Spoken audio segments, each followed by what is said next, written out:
মৰমৰ ছাত্ৰ-ছাত্ৰীসকল তোমালোক সকলোকে আমাৰ এই চেনেলটোলৈ পুনৰবাৰ স্বাগতম জনাইছোঁ। বহুতো ছাত্ৰ-ছাত্ৰীয়ে সুধিয়ে আছিলে যে ছাৰ ক্লাছ 8ৰ অনলাইন ক্লাছ আমি কেনেকৈ কৰিম। অনলাইন ক্লাছ কৰিবৰ কাৰণে তোমালোকে প্ৰথমতে তোমালোকৰ মোবাইলত থকা প্লে ষ্ট'ৰ তোমালোকে অ'পেন কৰি ল'বা। প্লে ষ্ট'ৰ অ'পেন কৰাৰ পিছত তোমালোকে চাৰ্চ বাৰত টাইপ কৰিবা ধ্ৰুৱ গোস্বামী এডুকেশ্যন। টাইপ কৰাৰ পিছত এই এপটো তোমালোকে ডাউনলোড কৰি ল'বা। ডাউনলোড কৰাৰ পিছত তোমালোকে এনেকুৱা ধৰণে এপটো দেখিবলৈ পাবা। ইয়াতে তোমালোকে ক্লিক কৰিবা। ঠিক আছে, ক্লিক কৰি থাকিবা।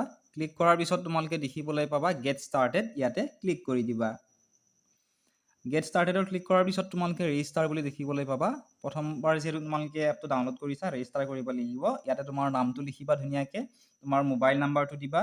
তাৰপিছত তোমাৰ মোবাইলত থকা যিটো এণ্ড্ৰইড মোবাইল, ইমেইল এড্ৰেছটো আৰু জিমেইলৰ যিটো এড্ৰেছ আছে, ইমেইল এড্ৰেছ সেইটো তোমালোকে দি দিবা। তাৰপিছত তোমালোকে ইয়াতে চিলেক্ট ষ্টেটত তোমাৰ ষ্টেটখন তোমালোকে চিলেক্ট কৰিব লাগিব। যেনে তুমি অসমৰ হয়, গতিকে অসম লিখিবা। চিটিত তোমালোকে যিখন চিটি হয় লিখিবা, তোমালোকৰ যিখন চিটিৰ অন্তৰ্গত। তাৰপিছত পাছৱৰ্ডত তোমালোকে ইজি পাছৱৰ্ড এটা দিবা, তোমালোকে 1 2 3 4 5 6 এই পাছৱৰ্ডটো দিলে হৈ যাব। এতিয়া তোমালোকৰ পাছৱৰ্ডটো মনতো ৰৈ যাব। দিয়াৰ পিছত তোমালোকে ৰেজিষ্টাৰ ক্লিক কৰিবা। ৰেজিষ্টাৰত ক্লিক কৰাৰ পিছত ইয়াতে চিলেক্ট এক্সাম কেটেগৰী আহিব, অৰ্থাৎ তুমি কিমান ক্লাছত পঢ়া তোমাক সুধিব। ঠিক আছে, যেনে তোমাক ক্লাছ 8ত পঢ়া তুমি, গতিকে ক্লাছ 8 গভৰ্ণমেণ্ট স্কুলত ইয়াতে ক্লিক কৰি দিবা।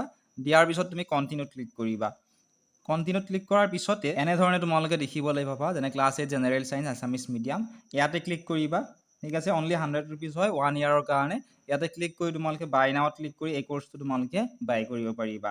ঠিক আছে, ইয়াতে বাই কৰিলে তোমালোকে কি পাবা চোৱা, অল চেপ্টাৰৰ কুৱেশ্যন আনচাৰ। ঠিক আছে, ছায়েন্সৰ যদি বাই কৰা তোমালোকে ছায়েন্সৰ অল চেপ্টাৰৰ কুৱেশ্যন আনচাৰ পাবা, অল চেপ্টাৰৰ ইম্পৰ্টেণ্ট MCQs পাবা, অল চেপ্টাৰৰ এডিশ্যনেল কুৱেশ্যন অতিৰিক্ত প্ৰশ্নোত্তৰ পাবা, মডেল কুৱেশ্যন পেপাৰৰ লগতে আনচাৰ পাবা, প্ৰিভিয়াছ ইয়াৰৰ কুৱেশ্যন পেপাৰ আনচাৰৰ সৈতে তোমালোকে পাবা। আৰু ইতিমধ্যে 174জন ছাত্ৰ ছাত্ৰীয়ে এই কোৰ্চটো বাই কৰিছে, গতিকে তোমালোকেও বাই কৰিলে তোমালোকে 1 ইয়াৰৰ কাৰণে গোটেইখিনি তোমালোকে পাবা। ঠিক আছে, 1 ইয়াৰৰ কাৰণে অনলি 100 ৰুপিজ হয়।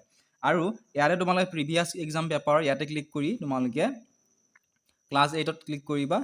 ইয়াতে বিভিন্ন ডিষ্ট্ৰিক্টৰ কুৱেশ্যন পেপাৰবোৰ তোমালোকে ইয়াতে ইয়াৰ পৰা এনেকুৱা ধৰণে ক্লিক কৰি এনেকুৱা ধৰণে তোমালোকে ডাউনলোড কৰি ল'ব পাৰিবা। ঠিক আছে, আৰু তোমালোকে চোৱা ইয়াতে যদি তোমালোকে চোৱা তলৰ ফালে টপ ইউটিউব প্লেলিষ্ট বুলি আছে, ইয়াতে ভিউ মৰত ক্লিক কৰিবা।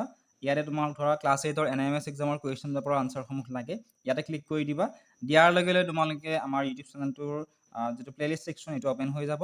তোমালোকে ইয়াৰ পৰা ভিডিঅ'সমূহ ফ্ৰীত চাব পাৰিবা। এইখিনি আছিল আজিৰ ভিডিঅ'ত। যদি ভিডিঅ'টো চাই ভাল পাইছা, ভিডিঅ' লাইক কৰি দিয়াৰ লগতে চেনেলটো ছাবস্ক্ৰাইব কৰি দিবলৈ নাপাহৰিবা।